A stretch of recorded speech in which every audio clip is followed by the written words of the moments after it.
La polarisation médiatique, voilà le thème qui va être abordé dans le cadre de l'enregistrement d'aujourd'hui. Je l'ai choisi parce que je trouve que les propos qui sont présentés dans les médias de masse sont de plus en plus polarisés et que le phénomène s'amplifie au cours des semaines et des mois. Donc, polarisé dans le sens qu'il y a une volonté que je vois à travers plusieurs chroniqueurs vedettes de grands médias de discréditer systématiquement, d'humilier, de tourner en dérision tous les gens qui ne vont pas dans le sens du narratif officiel par rapport à la crise sanitaire. Et j'ai l'impression de voir une amplification du phénomène au fil des semaines. Et récemment, j'écoutais un enregistrement de Berthold que j'ai interviewé à plusieurs reprises sur ma chaîne de YouTube. Et sur sa chaîne YouTube, il faisait un commentaire en lien avec une chronique qu'a fait Denise Bombardier dans le journal de Montréal. Denise Bombardier, qui est une figure médiatique québécoise qui est présente depuis plusieurs années dans les médias québécois. C'est une femme qui est quand même très articulée, qui a beaucoup de vocabulaire. Et donc, elle a fait une chronique récemment. Et j'ai décidé, moi aussi, de commenter cette chronique qu'elle a faite là, suite. C'est en réaction à la manifestation qui a eu cours le 14 août à 14 heures à Montréal. Donc, plusieurs personnes ont défilé dans des rues de Montréal en opposition l'imposition, en fait, en opposition, devrais-je dire, à l'imposition du passeport sanitaire qui est prévu pour bientôt, 1er septembre au Québec. Et vous allez voir quel mot qu'elle utilise, quel vocabulaire pour, à quelque part, diaboliser les gens qui ont manifesté, là. Donc, une volonté très ferme à travers son opinion de discréditer là, tout le mouvement. Donc, je vais faire la lecture de l'article et je vais commenter à mesure. Ils sont déterminés, aveuglés, et la rue les attire. Les croisés anti-vaccins, anti-passeport vaccinal se croient les sauveurs de la liberté, la leur, bien sûr. Leur corps leur appartient, crie-t-il haut et fort. Donc là, ce qu'elle nous dit, c'est que c'est des gens qui sont aveuglés, déterminés. C'est un peu comme des fanatiques, hein, comme des croisés, comme dans le temps de la religion au Moyen-Âge. Il y avait des fanatiques religieux qui, dans le fond, ont mené des croisades, entre autres, et donc qui voulaient imposer la religion, l'implanter dans différentes régions du monde. Donc, elle les compare à eux autres. Et moi, ce que j'aurais envie de lui dire, vous n'êtes pas aveuglé, vous n'êtes pas déterminé, parce que c'est sûr que c'est possible qu'elle fasse aussi de la projection sur les autres. Donc, parce qu'elle, elle me semble, à travers son article, puis vous allez voir pour la suite des choses, elle est extrêmement déterminée, puis aveuglée dans le sens d'avoir une vision très péjorative et néfaste, négative là, des gens qui s'opposent là, à l'obligation du passeport vaccinal. Donc, vous allez pouvoir évaluer par vous-même. Donc, je poursuis.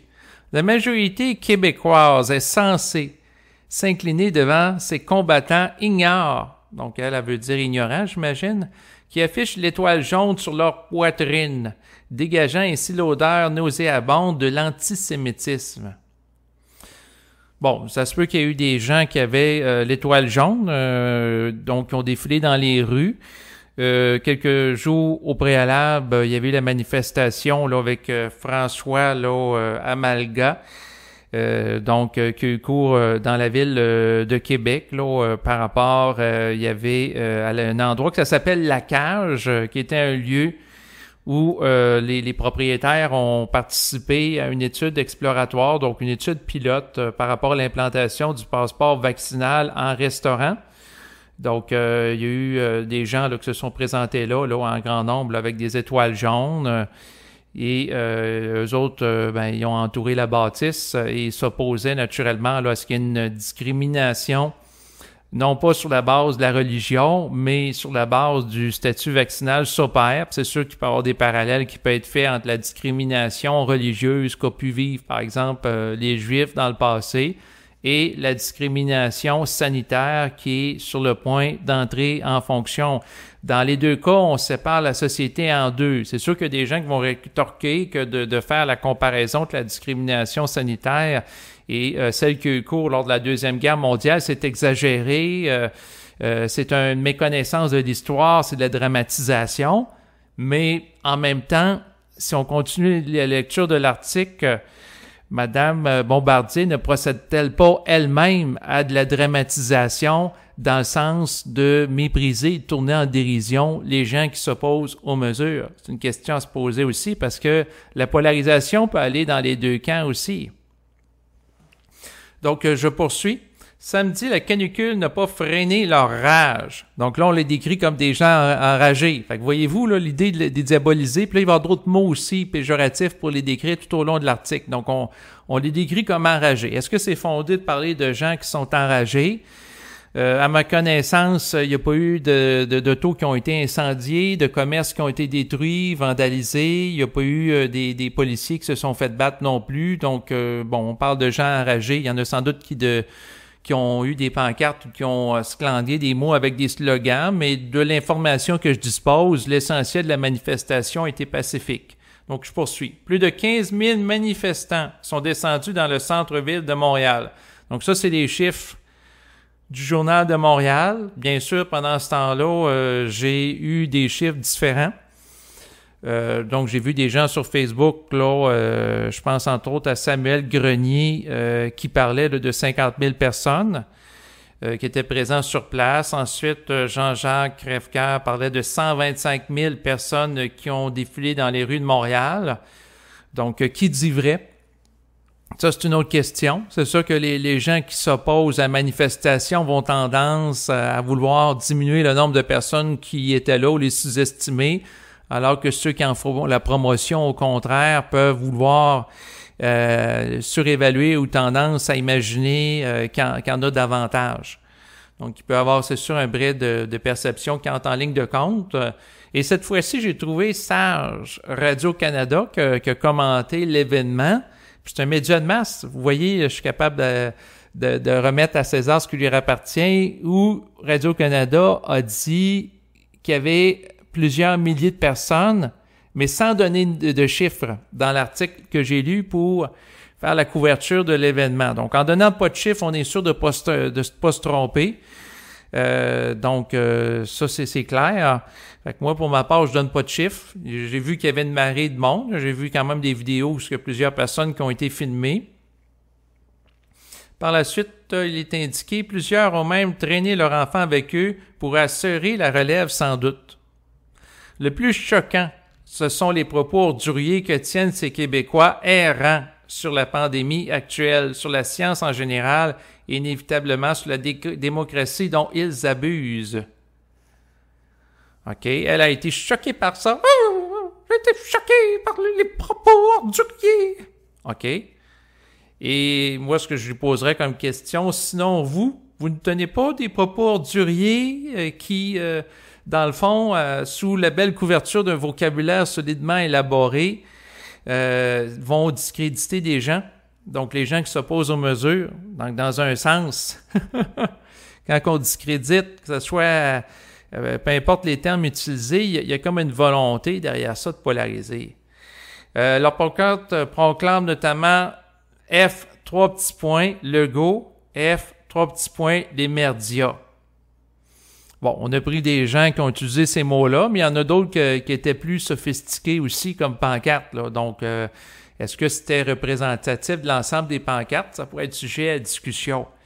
Donc, elle indique qu'ils désacralisent le mot « liberté » alors qu'ils n'ont pas de cesse d'essuyer leurs pieds vaseux sur la liberté de la majorité des Québécois déjà vaccinés qui le servent de paratonnerre contre la COVID-19. OK?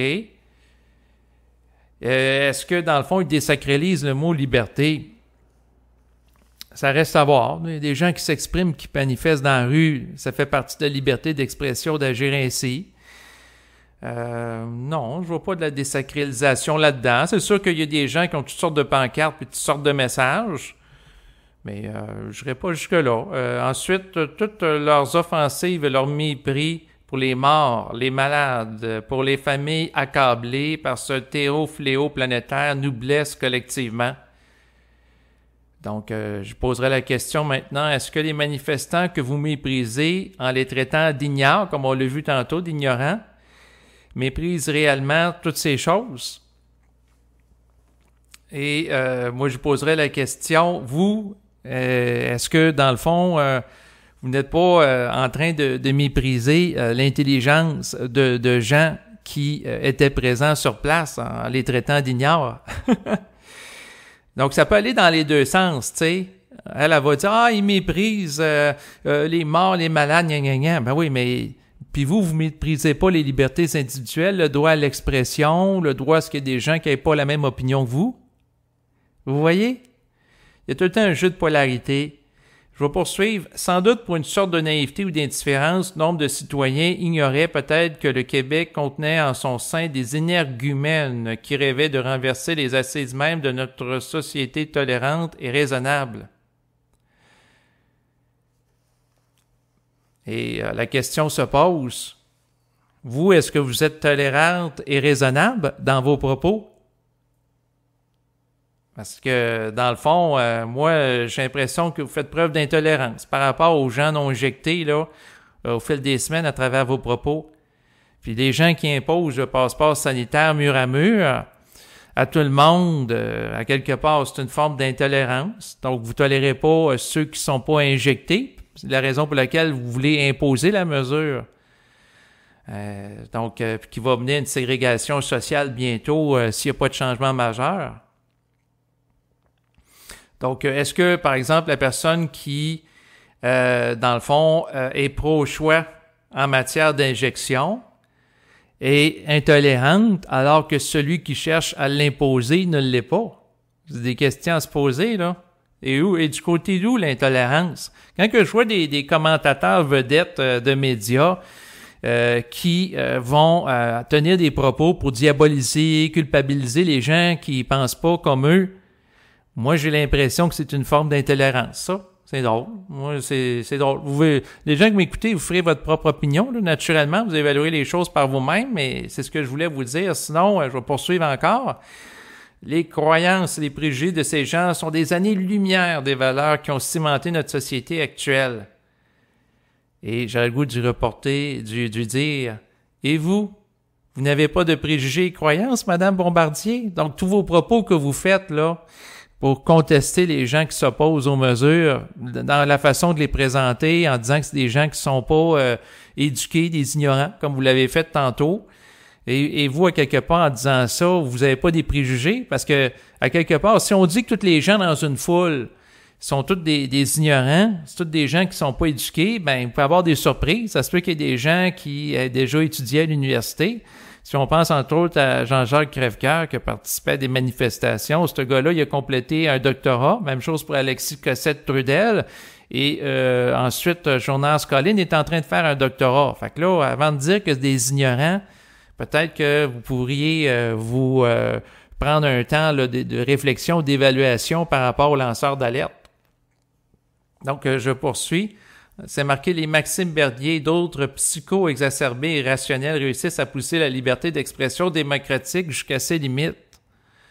En refusant les vaccins, le passeport vaccinal, ils revendiquent au fond le droit de mourir eux-mêmes ou de tuer leurs semblables en les contaminant, et ce, en n'ayant que le mot « liberté » à la bouche. » Et là, c'est sûr que c'est ce qui conclut l'article, puis là, elle nous laisse sur un punch, donc une espèce de phrase punch, pour marteler le coup finalement, une espèce de crescendo, un peu comme en musique, quelque chose qui est très fort pour laisser une dernière impression très intense. Fait que là, elle est en train de nous dire que ces gens-là, eux autres, en refusant le passeport vaccinal, ces gens-là vatiqueraient le droit là, de tuer leurs semblables. Là. Ça va loin, là. Donc, dans l'intensité dramatique puis l'escalade médiatique, vous voyez jusqu'où ça va là, la diabolisation des gens qui s'opposent au passeport vaccinal. Et c'est sûr qu'il faut se poser la question. Est-ce que le passeport vaccinal empêche réellement la contamination, va diminuer le nombre de cas? Faut que ça reste à voir, là. Moi, j'ai pas eu d'études scientifiques qui ont fait la démonstration. Pour ce qui est d'Israël, qui, eux autres, sont des pionniers à l'international en matière d'injection, où les gens sont massivement injectés 2 doses, puis là, ils commencent la 3e dose depuis quelques jours. Puis il y a eu l'imposition là, du passeport vaccinal. Ben, dans le fond, moi, ce que j'observe par rapport à Israël, qui ont été l'un des premiers peuples là, à mettre en place plein de mesures, puis faire l'entrée en fonction là, du passeport vaccinal, ben c'est que ça n'a pas réglé leur problème. Là, maintenant, où ce que je vous parle, donc on est rendu le 17 août 2021, j'ai regardé les statistiques avant de faire l'enregistrement, le nombre de cas de gens contaminés augmente encore en Israël. Or, les gens sont massivement, en grande quantité, vaccinés 2 doses, dans certains cas 3 doses, et on a remis en place le passeport vaccinal. Donc, le passeport vaccinal avait été mis il y a quelques semaines. Le nombre de cas avait diminué, OK. Puis par la suite, il avait été enlevé. Mais là, la courbe a reparti à la hausse depuis la fin du mois de juillet. Là, ils ont remis en place le passeport vaccinal, des mesures, puis là, il y a une grosse campagne pour l'injection 3e dose. Puis, moi, à l'heure actuelle, selon les résultats par rapport à la mise en place du passeport vaccinal, puis c'est une des premières sociétés qui met ça en place, je vois pas présentement de retour sur la mesure dans le sens pour faire diminuer le nombre de cas. Donc, puis là, on s'apprête à adopter le même modèle au Québec. Et moi, j'ai l'impression qu'on va parler d'une injection pour une 3e dose dans quelques semaines. Donc, ça va être la prochaine étape. Puis ensuite, il y aura peut-être une 4e dose, 5e dose. Puis on va nous amener à un abonnement annuel pour l'injection progressivement. Là, j'ai l'impression qu'on se dirige vers ça. Mais on verra bien. Et c'est ça ce qu'il faut comprendre aussi par rapport à toute cette polarisation médiatique qui s'opère. Donc, par rapport aux médias officiels, ben pourquoi ils ont une opinion très opposée à ceux qui s'opposent aux mesures? Ben, ce qu'il faut comprendre, c'est qu'à quelque part, eux autres sont financés par le gouvernement. Au Québec, les gouvernements achètent par millions de dollars de la publicité là, dans les médias officiels. Et qu'à quelque part, ils sont redevables au gouvernement. Fait que les journalistes et les dirigeants politiques marchent main dans la main. Puis c'est sûr que les journalistes vont soit poser des questions complaisantes en conférence de presse ou dans des chroniques d'opinion dire les mêmes choses que le discours du narratif officiel du gouvernement. Donc c'est la pensée unique qui règne ici. Puis cet article que je vous ai fait la lecture dans les dernières minutes et que j'ai commenté en est une belle illustration d'où ce qu'on en est rendu au Québec aujourd'hui en 2021. Et ça vous montre comment que les choses sont polarisées. Et c'est sûr que dans le fond, on va parler des bienfaits de l'injection, mais s'il y a des effets secondaires, dans les médias officiels, on n'en parle pas, tandis que quand je regarde les médias alternatifs sur le web, les lanceurs d'alerte, il y en a beaucoup qui parlent de ça abondamment, là, des effets secondaires liés à l'injection. Et à un moment donné, ben, on aura à départager les choses. Et c'est sûr que les gens qui font la promotion de l'injection d'une substance, ben tôt ou tard, s'il y a des effets secondaires importants, puis ils nous en parlent pas, puis il y a des gens qui se font injecter cette substance-là sous leur influence, ben quelque part, ils ont une responsabilité par rapport au public, surtout s'ils mettent de la pression. Donc, en ce sens, là, parce que en réalité, toute pression qui est induite contre un individu pour le dominer, lui imposer un agenda, à quelque part, il y a un retour karmique qui se rattache à ça parce que ça va à l'encontre des lois de l'esprit. Donc, c'est en relation avec un comportement qui va chercher à une personne maintenir une ascendance sur une autre. Donc, il y a un rapport qui n'est pas égalitaire, donc un déséquilibre énergétique. Et si ce comportement manque d'ajustement objectivement, ben, tôt ou tard, il y aura un retour énergétique. Donc, autrement dit, si, par exemple, des cas de gens qui ont des effets secondaires, au lieu qu'ils soient présentés avec une certaine objectivité, sans sous-estimer ni exagérer dans les médias officiels, si cet exercice-là n'est pas fait, puis des gens qui ont foi aux médias officiels, puis aux chroniqueurs vedettes, puis boivent leurs paroles et les mettent sur un piédestal comme des sauveurs, ben peut-être que si ces gens-là subissent des effets secondaires importants, ben peut-être que ça va les amener à changer de vision ou s'ils entendent parler que des gens proches d'eux, comme leurs enfants, subissent des effets importants ou des amis, ben à un moment donné, il va se passer quelque chose. Il y a des gens qui vont se réveiller. Donc, dossier à suivre par rapport à ce qui se passe. Je vous remercie de votre écoute et vous dis à bientôt. Au revoir.